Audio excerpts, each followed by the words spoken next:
probably was roughly this time last year when I was talking to you Yeah, I about think it the was. very first Yeah. Our Island, Our World festival, which did happen in September last year. And it went down extremely well, didn't it? We had an absolute ball, and I think people enjoyed it. And in the end, we sold out both the concerts. Though I have to tell you that it was a bit scary. So if you are thinking of coming along this year, please do my nerves a bit of good and get your tickets early, please.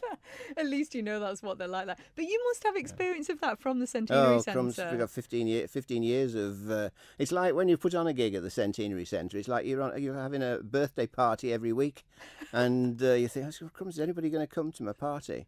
Unfortunately, bless you all, wonderful people. You do. I mean, we've got Mark Radcliffe coming in a couple of weeks, and that's sold out. I'm glad to say. Oh, I needed to get another ticket. Darn it! There's maybe the odd one knocking about here and there, but we are, looking forward to that. Yeah, that's going to be absolutely brilliant. And he's coming over with his group, isn't he? He is. Yeah, he's coming over with a couple of musicians. Yeah, but this for the Our Island, Our World, I'm really intrigued to know how you choose the artists, because you actually travel quite a lot to see a lot of bands, don't you? We do. We go to a lot of festivals. Though certainly most of the bands I'm trying to think of this year, I have just done a lot of work on the internet. I mean, I think you can tell immediately, to be honest, whether you think they're going to be worth investigating, and usually within a few minutes you can get an idea. I've seen the Baghdadis before, because they're on this year. They were at Manifest a few years ago, but most of the people really just off the internet.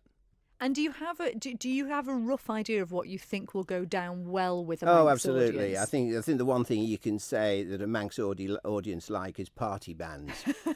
I don't think we need anything too serious.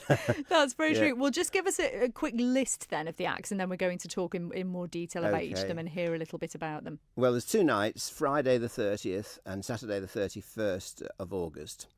And I should say, first of all, a big thank you to the Arts Council for making this whole thing possible. Without them, this wouldn't be happening. And Manx Radio as well, because you are our media partners. And delighted to be very grateful. So on Friday night, we have Faithy Branko, who are a Serbian gypsy band. They're kicking off the festival, a 4-piece. Then after that, we have the Rajasthan Heritage Brass Band, all the way from Rajasthan. So lucky that they were touring at the right time. And finishing off the Friday night with an 11-piece band from Manchester called Agbiko, who do Afrobeat music. Then on the Saturday night concert, on the 31st, we start off with that wonderful Manx band Lava. Oh, I've heard of them. Well, you can tell how excited I was when I heard that they were going to play. And they're going to do a special Latin set for me. We're very excited. We've got some really good ideas. I'm sure you have, because I really want you to have fun with it and sort of take it as far as you can. When you've got people like The Rose and Danny Neal and Andy Marshall in the band, then you know that it's going to be brilliant. I know it's going to be so great. And to be honest, getting Latin bands isn't that easy, believe it or not. Not ones that I think are any good. So that's great to have you guys playing. And then after your good selves, we've got Jali Kebasuso and his 6-piece band. Jali Kebasuso comes from Gambia. He's a kora player. And we have had a kora player previously in the Centenary Centre. It's for those people who don't know what it is, it's an African harp. There's about 23 strings. It's made out of a gourd with a big stick, and then the strings are stuck to that. And Jali Kebasuso, as well as being a marvellous player, coming back to the party sort of thing, he uses a wah-wah pedal and throws it about. It's not sort of too serious.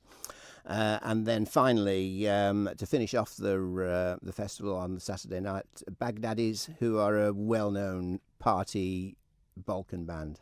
Absolutely brilliant. Just what a fabulously eclectic mix of music again. But as you said, all of which make you want to dance. And I didn't know when I was sourcing this music that this Agbiko 11-piece band, going back to the Friday night, 3 of them are from the Isle of Man. Yeah, so lucky. There's no way that we could possibly have considered having an 11-piece band on the island were it not to the fact that we have the Manx connection and they are managing to sort out their own accommodation. because you can imagine how much it would cost us to have to find 11 hotel rooms on top. Exactly. So the fact that they're prepared to look after themselves. And one of the guys, Pete Mitchell, his father is that well-known Manx musician and shop owner, Ken Mitchell. He is helping me by looking after them while they're over. So a big thank you to you, Ken. Amazing. So we've got, for the Manxies, for those who are listening who want to know, so it's Jamie Stockbridge, who's the band leader, and Pete Mitchell. And he's also described, Jamie's also described as a strawberry blonde Kenny G enthusiast, which is fantastic.